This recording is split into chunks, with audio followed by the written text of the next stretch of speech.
Hi, I'm Steph Evans, and here's another course bite from our Intro to FEA with MSC Apex online course. Here we'll look at 1 and 2D element properties, which are often key in defining an appropriate model representation.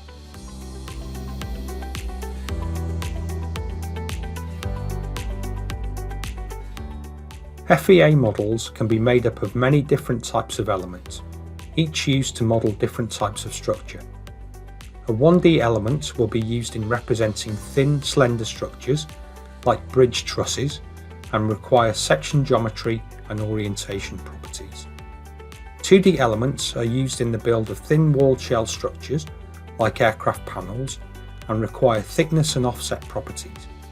Our training will allow you to understand the key aspects of property definition to ensure your FEA models are defined properly. Remember, we've got free trials of all our courses, and there are free versions of Apex to allow you to follow the tutorials at your own pace. Just follow the link to see a full list of our courses, and we hope to see you on a course really soon.